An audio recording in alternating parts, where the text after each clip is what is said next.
गिबियावनो बनगाव दख'रा दुलाराय बर' फरायसा आफादनिफ्राय नोंथांमोननि सोमोन्दै बयनिसिमबो गाहाम हामलायनाय जासिनाय थाबाय।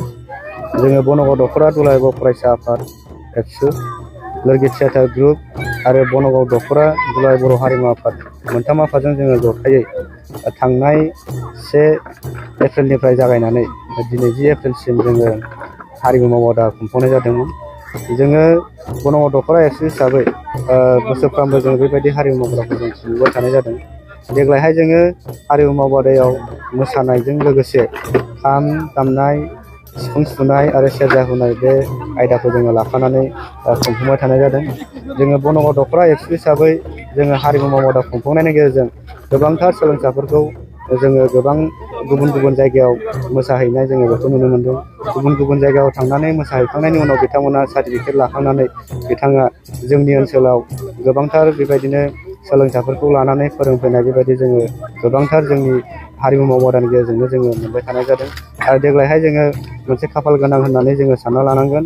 जोङो सिगां फार्स्ट जोङो जेब्ला हारिमु मावबादा खुंजेनदोंमोन बै समाव जोंनि हारिमु मावबादायाव जे बाहागो लानाय जे जोंनि दख'रा आफादनि जे आथिखालनि हारिमु नेहाथारि मानगोनां खुलुमगिरि मुसाहारि बिथाङा दाखालि थांनाय दुलाराय बर' फरायसा आफादनि 52थि जे बोसोरसालिया जथुम्मानि जे बोसोरसालिया जथुम्माजों जे सोमोन्दो लाखिनानै खुंफुंनाय जांख्रिथायारि देंखोगिरि दैखां खुंगुर बसुमतारिनि जे देंखोमु सेनेथाम बादायलायनायाव जोंनि बनगाव दख'रा एबसुनि जे हारिमु नेहाथारि बिथाङा क'क्राझार जिल्ला एबसुनि जानानै बाहागो लानानै बिथाङा नैथि मासियाव देरहासार जानानै बान्थाखौ मोननो हादों। बियो जोंनि दख'रा आफादनि थाखाय जोबोद गोग्गाथाव आरो जोंनि क'क्राझार जिल्ला एबसुनि जानानैबो बिथाङा जोबोद मोनसे मोजां खौरांखौ जोंनो लाबोना होदों। जोंनि थाखाय बियो मोनसे गोग्गाथाव हिसाबै जोंनि दख'रा आफादनिफ्राय बेनो गिबि खेब जे मेथाइ खननाय बादायलायनायाव बाहागो लानानै देरहासार जानो हानाय, बियो जोंनि थाखाय खाफाल गोनां होननानै जोङो सानदों।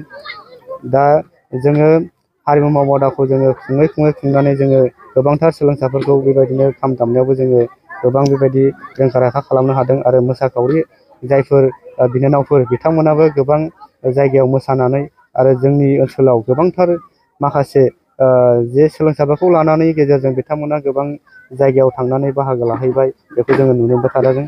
आरो देग्लायहाय जोंनि बनगाव दख'रा एबसुआ गिबि खेबनि थाखाय दख'रा आफादनि सिङाव थानाय खाग्राबारि दैहुं स्पर्टस क्लाबनि जे गेलेग्रा फोथाराव एप्रिल दाननि 20 अक्ट' बैसागनि 6 अक्ट'आव जोङो गिबि खेबनि थाखाय रंजालि बैसागु फोरबो खुंफुंनो थाखाय थाम-थिम खालामनाय जादों।